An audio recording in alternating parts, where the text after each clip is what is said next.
Doctor हीना अलावा जी से उनको अपने मंच पे बुलाऊंगा, वे आएंगे और अपनी बात रखेंगे। अमोखा अमोखा एक तीर एक कमान। उसके बाद में हमारी सामाजिक कार्यकर्ता लड़ाकू साथी सुमली बाई तैयार रहे। सुमली बाई। हेलो, सभी को जय जोहार, जय आदिवासी, जय भीम। सबसे पहले मैं इस पवित्र धरा को प्रणाम करता हूँ, नमन करता हूँ और यहाँ उपस्थित आदिवासी समाज के हजारों हमारे क्रांतिकारियों को जय जोहार, जय आदिवासी कहता हूँ। हमारे पुरखों को नमन करता हूँ और मैं दिल की बात आप सबको बताना चाहता हूं कि मैं आप लोगों से सीखने के लिए आया था, मैं अपना भाषण देने के लिए नहीं आया था, लेकिन फिर भी मंच का और आयोजनकर्ताओं का और आदिवासी एकता परिषद का तहे दिल से धन्यवाद और आभार प्रकट करता हूं कि मैं अपने कुछ सुझाव आपके सामने अपने रखने जा रहा हूं। साथियों, सबसे पहले मैं हमारे जो पूर्व वक्ता है उन्होंने बहुत अच्छी बातें कही है, बहुत कुछ सीखने को मिला है। खासकर हमारे जितेंद्र भाई वसावा ने जो आदिवासियों के इतिहास की जो खुदाई करी है, 23,000 साल तक गए और डीएनए तक पहुंच गए। ये मध्य प्रदेश ही नहीं पूरे देश का एक ऐसा आदिवासी युवा है, उसके लिए एक बार जोरदार तालियां बजना चाहिए साथियों, क्योंकि हम लोग हमारे इतिहास की तरफ बहुत कम जाते हैं। दूसरा, मैं इस पेंटिंग को देख रहा था जो आपके सामने चित्रित की गई है और जिस पेंटर ने भी बनाई है, और उसने जो गहराइयां प्रदर्शित दर्शित और आप लोगों को इस गहराई के माध्यम से संदेश देने का प्रयास किया है, उसके लिए भी एक बार जोरदार तालियां होनी चाहिए। तीसरा, इस सांस्कृतिक एकता महासम्मेलन के माध्यम से पूरे मध्य प्रदेश ही नहीं पूरे देश के आदिवासियों को एक सूत्र में बांधने का जो पिछले 33 सालों से किया गया है और न जाने कितने अनगिनत प्रयास किए, और उस प्रयास के नतीजे का एक फल है कि हम आज एक दूसरे से मिल रहे हैं, देख रहे हैं। इस उनके लिए भी एक बार जोरदार तालियां हो जाना चाहिए। मैं सबके नाम न लेते हुए मैं सम्मानित मंच से शुरू करते हुए अपनी बात कहना चाहता हूँ।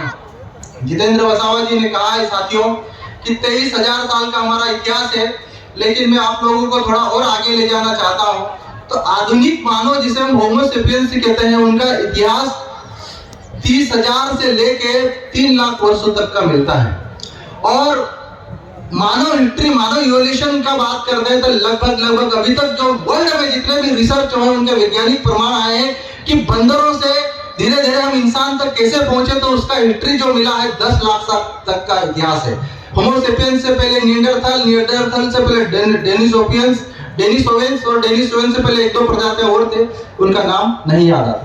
साथ ही एक और बात मेरा कहने का मतलब यह है, इसी बीच में कई बड़े वैज्ञानिक हुए, डार्विन, उन्होंने सिद्धांत दिया कि जो जातियां संघर्ष करेगी वो इस देश और दुनिया में सरवाइव करेगी। जो जातियां अपने आप को इस देश, दुनिया और वातावरण के हिसाब से अडॉप्ट करेगी, अनुकूलित करेगी, वही सरवाइव करेंगे। पर जो नहीं बदलेंगे अपने आप को, वो धीरे धीरे खत्म हो जाएंगे। ये हमारे ऊपर भी लागू होता है। हम जल जंगल जमीन की लड़ाई लड़ रहे हैं। हमारे पुरखे बिरसा मुंडा, टेंटिया भील, वीर गुंडाधुर, सिद्धू कानू, चांद भैरव, न जाने अंग्रेजों के समय से आंदोलन कर रहे हैं, संघर्ष कर रहे हैं, लेकिन नतीजों की बात करें तो हम नतीजों पे नहीं पहुंच पा रहे। जिस पेंटर ने पेंटिंग बनाई वहां पे बहुत अच्छी बातें लिखी है, कॉन्स्टिट्यूशन, जुडिशरी, एग्जीक्यूटिव और लेजिस्लेटर।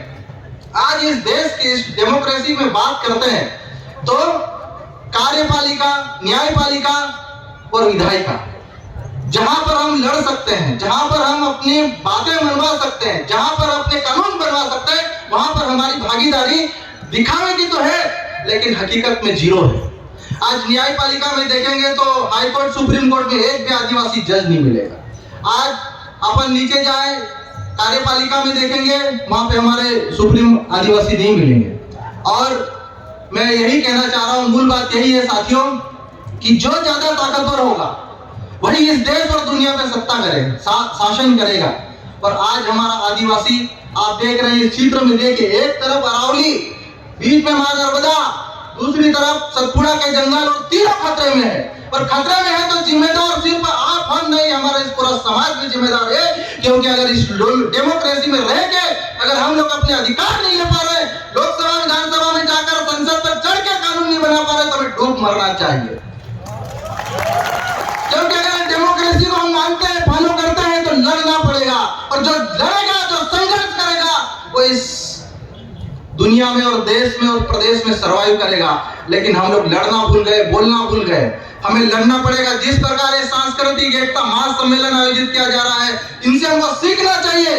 सांस्कृतिक नाम पर एकजुट हो, राजनीतिक एकता के नाम पर एकजुट हो, और सामाजिक रूप से भी एकजुट हो, और इकोनॉमिकली ताकत के रूप में भी एकजुट हो। आज हम इकोनॉमिकली सबसे ज्यादा पीछे हैं। तो मैं यही कहना चाहता हूं, मेरा मूल यही है कि हमें मिलकर संघर्ष करना है। और हम सबके सामने जो आज इस मंडाल में बैठे, इस मंच पर बैठे हैं, हमारे सामने चुनौतियां हैं कि देश में जो नोटिफाइड 700 के लगभग ट्राइबल कम्युनिटी है, उनको एक मंच पर आना होगा, और लगभग 500 नॉन नोटिफाइड ट्राइबल है, उनको एक मंच पर आना वाला होगा।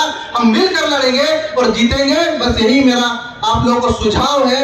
आखिर में मैं अपनी नारा लगाना चाहता हूं, उसके साथ हम काम, एक तीर एक कमान, एक तीर एक कमान। मैं एक बात बोलना चाहता हूं कि अधिकार हमारे जीने के तो चढ़ के लेंगे सीने से, क्योंकि मांगने से नहीं मिलेगा, छीनना पड़ेगा। साथियों, ये समय बदल गया है, ये वक्त की मांग है।